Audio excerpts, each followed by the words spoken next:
أعوذ بالله من الشيطان الرجيم. بسم الله الرحمن الرحيم. ومن أحسن قولا ممن دعا إلى الله وعمل صالحا وقال إنني من المسلمين. கண்ணியத்திற்குரிய அல்லாஹ்வின் அடியார்களே, சூரா ஹாமீம் அஸ்-சஜ்தாவை நாம் பார்த்து வருகின்றோம். அதில் 33வது வசனத்தில் அல்லாஹ் தஆலா எவர் ஒருவர் அல்லாஹ்வின் பக்கம் மக்களை அழைத்து பின்பு தானும் நற்செயல் புரிந்து மேலும் நான் முஸ்லிம்களில் ஒருவர் என்று யார் சொல்கிறாரோ அவரை விட சொல்லால் அழகானவர் யார் என்று அல்லாஹ் தஆலா கேள்வி எழுப்புகின்றான். இதில் வரக்கூடிய தஅவத் இலல்லாஹ், தஆ இலல்லாஹ் என்ற இந்த சொல்லுக்குத்தான் சில வசனங்களையும் சில சம்பவங்களையும் நாம் தொடர்ச்சியாக பார்த்து வந்தோம். இமாம் இப்னு கஸீர் ரஹிமஹுல்லா அவர்கள் இந்த வசனத்திற்கு, பல முஃபஸ்ஸிரீன்கள் இந்த வசனத்திற்கு விளக்கம் கூறும்போது இது பாங்கு சொல்லக்கூடிய அதானை பற்றி இறங்கியதாகும் என்று முஃபஸ்ஸிரீன்கள் கூறுவதாக இமாம் இப்னு கஸீர் ரஹிமஹுல்லா அவர்கள் தங்களுடைய தஃப்சீரில் கூறியிருப்பதை நாம் பார்க்கிறோம். அதாவது பாங்கு என்பது அதான் மிக அழகான ஒரு அழைப்பு. ஒருவர் மக்களை தொழுகைக்காக அழைக்கிறார். இந்த அழைப்பு தான் உலகத்தில் இருக்கக்கூடிய அழைப்புகளிலேயே மிக உயர்வான அழைப்பு. இந்த அழைப்பு அல்லாஹு அக்பர் அல்லாஹு அக்பர் என்று அழைக்கக்கூடிய இந்த அழைப்பு மிக ஆழமான அழகான அழைப்பாகும். இந்த அழைப்பு நபி ஸல்லல்லாஹு அலைஹி வஸல்லம் அவர்கள் கூறியதாக முஆவியா ரலியல்லாஹு அன்ஹு அவர்கள் அறிவிக்கிறார்கள். நபி ஸல்லல்லாஹு அலைஹி வஸல்லம் அவர்கள் முஅத்தின்களை பற்றி சொல்லும்போது, பாங்கு சொல்பவர்களை பற்றி சொல்லும்போது, அவர்களுடைய கழுத்து நாளை மறுமை நாளையில் மஹ்ஷரில் நீண்டதாக இருக்கும்.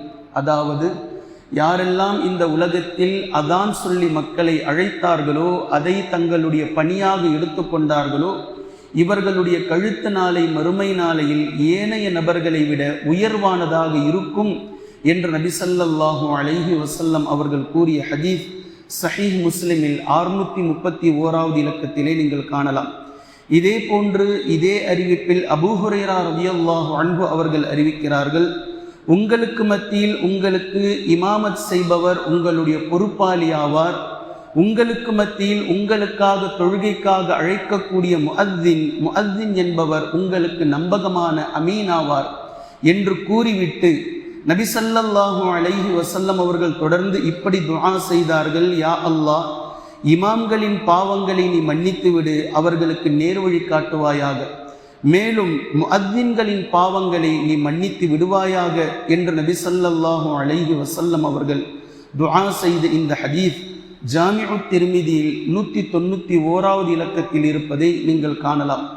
இதே போன்று உமர் ரலியல்லாஹு அன்ஹு அவர்கள் ஒரு முறை கூறினார்கள், நான் மட்டும் முஅத்தினாக இருந்திருந்தால், பாங்கு சொல்லக்கூடிய பணியை மேற்கொள்ளும் பணியாளனாக நான் இருந்திருந்தால், நான் எதற்கும் கவலைப்பட்டிருக்க மாட்டேன். என்னுடைய ஒட்டுமொத்த காரியங்களும் நிறைவேற்றப்பட்டிருக்கும். இரவில் ஏன் நாம் தொழாமல் இருக்கிறோம் என்றும் நான் கவலைப்பட்டிருக்க மாட்டேன். பகலில் ஏன் நாம் நோன்பு நோற்காமல் இருக்கிறோம் என்றும் நான் கவலைப்பட்டிருக்க மாட்டேன். அதாவது அவங்க என்ன சொல்ல வராங்கன்னா, பாங்கு சொல்வதற்கு அவ்வளவு பெரிய நன்மை இருக்கின்றது, இந்த நன்மையை அடைந்து விட்டோம் என்ற சந்தோஷத்தில் நான் இருந்திருப்பேன், மற்ற அமல்களை பற்றி நான் கவலைப்பட்டிருக்க மாட்டேன் என்று கூறிய இந்த நேரத்தில் தொடர்ச்சியாக உமர் ரலியல்லாஹு அன்ஹு அவர்கள் கூறினார்கள், நான் ஒரு முறை நபி ஸல்லல்லாஹு அலைஹி வஸல்லம் அவர்களோடு இருந்தேன். அப்போது நபி ஸல்லல்லாஹு அலைஹி வஸல்லம் அவர்கள் இமாம்களுக்காகவும் முஅத்தின்களுக்காகவும் துஆ செய்தார்கள். அதில் 3 முறை அந்த துஆவை செய்தார்கள். அவர்களுடைய பாவங்கள் மன்னிக்கப்பட வேண்டும் என்று துஆவை செய்தார்கள். அப்போது இந்த துஆவை செய்ததற்கு பின்னால் நான் நபி ஸல்லல்லாஹு அலைஹி வஸல்லம் அவர்களிடத்தில் கேட்டேன், அல்லாஹ்வின் தூதரே, இப்படி துஆ செய்கிறீர்களே, இந்த பாங்கு சொல்லக்கூடிய நன்மைக்காக எங்களுக்குள் பலர் போட்டி போட்டுக்கொண்டு எங்களுக்குள்ளாகவே நாங்கள் வாளை எடுத்துக்கொண்டு சண்டை போட்டுக்கொள்ளும் அளவில் அல்லவா நீங்கள் செய்யக்கூடிய இந்த துஆ இருக்கிறது என்று சொன்னதும் நபி ஸல்லல்லாஹு அலைஹி வஸல்லம் அவர்கள் புன்முறுவல் பூத்தவர்களாக கூறினார்கள், உமரே, அவ்வாறல்ல, இது உங்களுக்காக சொல்லவில்லை. நல்லா கவனிங்க அடுத்த வரியே. ஒரு காலம் வரும், அந்த காலத்தில் இந்த பாங்கு சொல்லும் பொறுப்பை ஊரில் இருக்கக்கூடிய பலவீனர்களிடத்தில் மக்கள் ஒப்படைத்து விடுவார்கள். அதை பொருட்படுத்த மாட்டாங்க. முஅத்தின் அப்படின்னாலே ஒவ்வொரு பள்ளிவாசலிலும் நீங்கள் எடுத்து பார்க்கலாம். அல்லாஹ் நாடிய சில பள்ளிவாசல்களை தவிர முஅத்தின் அப்படின்னாலே அவருடைய நிலை, அவருடைய தகுதியை எப்படி பார்க்கிறார்கள் மக்கள். ஆனால் நாளை மறுமை நாளையில் உயர்ந்து நிற்பவர் இன்ஷா அல்லாஹ் அவர்தான். பாங்கு சொல்லி அழைப்பவர், பாங்கை கொண்டு அல்லாஹ்வின் பக்கம் மக்களை அழைக்கக்கூடிய அந்த அழைப்பு அல்லாஹ்விடத்தில் மிக உயர்வான ஒரு பண்பு. இதற்காக அவர் நாளை மறுமை நாளையில் மிகப்பெரிய இடத்தில் இருப்பார். ஆனால் இன்று மக்கள் அவரை ஒரு பலவீனராக, பாங்கு சொல்பவரை விரலை அசைத்து சுடுக்குவிட்டு அழைப்பது, அவர் முஅத்தினாக ஆகிவிட்டாலே அவரிடத்தில் வேலை சொல்வதுதான். எல்லோரும் வேலை சொல்வார்கள். மஹல்லாவாசிகள் அத்தனை நபர்கள் இது ஏன் அப்படி, இது ஏன் இப்படி, இது ஏன் இப்படி, அது ஏன் அப்படி என்ற நிலையில் இருப்பதை நாம் பார்க்கிறோம். இதை நபி ஸல்லல்லாஹு அலைஹி வஸல்லம் அவர்கள் 1400 ஆண்டுகளுக்கு முன்னதாகவே உமர் ரலியல்லாஹு அன்ஹு அவர்களிடத்தில் கூறுகிறார்கள், உமரே, அவ்வாறல்ல, ஒரு காலம் வரும், அந்த காலத்தில் முஅத்தின்களிடத்தில் அதாவது பலவீனர்களிடத்தில் பாங்கு சொல்லும் பொறுப்பை அவர்கள் ஒப்படைத்து விடுவார்கள் என்று சொல்லிவிட்டு தொடர்ந்து நபி ஸல்லல்லாஹு அலைஹி வஸல்லம் அவர்கள் கூறுகிறார்கள், நரகத்திற்கு சில சதைகளை அல்லாஹு தஆலா ஹராமாக்கி விட்டான். நரகத்திற்கு சில சதைகளை அல்லாஹு தஆலா ஹராமாக்கி விட்டான். அப்படி ஹராமாக்கப்பட்ட சதைகள் தான் அல்லாஹ்வின் பக்கம் பாங்கு சொல்லி அழைத்த முஅத்தின்களுடைய சதைகளாகும் என்று நபி ஸல்லல்லாஹு அலைஹி வஸல்லம் அவர்கள் கூறிய ஹதீஸ் இப்னு ஷாஹீன் எழுதிய ரஹிமஹுல்லா அத்-தர்கீப் என்ற ஹதீஸ் நூலில் இருப்பதை நீங்கள் பார்க்கலாம். அதே போன்று அத்-தர்கீப் வத்-தர்ஹீப் என்ற ஹதீஸுடைய நூலிலும் இந்த ஹதீஸை நீங்கள் பார்க்கலாம்.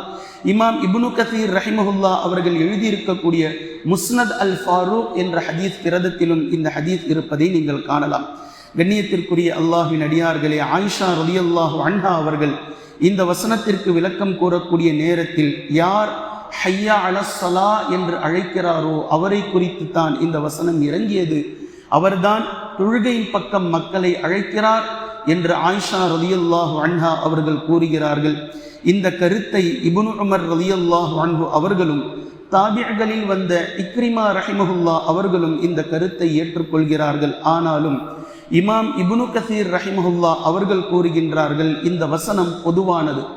பாங்கை கொண்டு அல்லாஹ்வின் பக்கம் தொழுகைக்காக அழைக்கக்கூடியவரையும் இந்த வசனம் எடுத்துக்கொள்ளும்.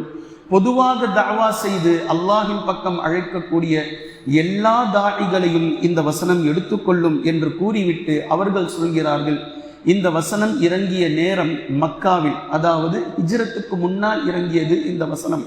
ஆனால் பாங்கு என்பது அறிமுகப்படுத்தப்பட்டதே அது மதீனாவில் ஹிஜ்ரத்துக்கு பின்னால் தான். எனவே பாங்கோடு மட்டும் இந்த வசனம் இருக்கும் என்று முடிச்சு போடுவது சரியானதல்ல. மாற்றமாக அது அதானையும் எடுத்துக்கொள்ளும். அல்லாஹ்வின் பக்கம் அழைக்கக்கூடிய ஒவ்வொரு அழைப்பையும் இந்த வசனம் எடுத்துக்கொள்ளும் என்று இமாம் இப்னு கஸீர் ரஹிமஹுல்லா அவர்கள் இது பொதுவானது என்ற பட்டியலில் இதை சேர்க்கிறார்கள். மீண்டும் அந்த வசனத்தை பாருங்கள். ஒமன் அஹ்ஸனு கௌலம் மிம்மன் தஆ இலல்லாஹ், அல்லாஹ்வின் பக்கம் எவர் அழைப்பாரோ, மேலும் வஅமில ஸாலிஹா, தான் எதன் பக்கம் அழைத்தாரோ அதிலேயே தானும் எவர்கள் நிலையாக நற்செயல் புரிபவர்களாக இருப்பார்களோ, மேலும் வகால இன்னனி மினல் முஸ்லிமீன், நான் முஸ்லிம்களில் ஒருவன் என்று யார் சொல்லுவாரோ, இந்த 3 அமல்களும் இருந்து யார் இந்த சொல்லை பேசுவாரோ இவரை விட அழகானவர் சொல்லால் யார் என்று அல்லாஹு தஆலா கேள்வி எழுப்பக்கூடிய இந்த வசனத்தை தான் நாம் பார்த்து கொண்டிருக்கிறோம். இன்ஷா அல்லாஹ் மேலும் இதை பற்றிய சில செய்திகளை தொடர்ந்து நாம் காணலாம். குர்ஆனையும் ஹதீஸையும் தெளிவாக விளங்கக்கூடிய நன்மக்களாகவும் அதை நடைமுறைப்படுத்தக்கூடிய மக்களாகவும் அல்லாஹ் நம்மை ஆக்குவானாக. சுப்ஹானக்கல்லாஹும்ம பிஹம்திக அஷ்ஹது அல்லா இலாஹ இல்லா அன்த அஸ்தக்ஃபிருக வ அத்தூபு இலைக்.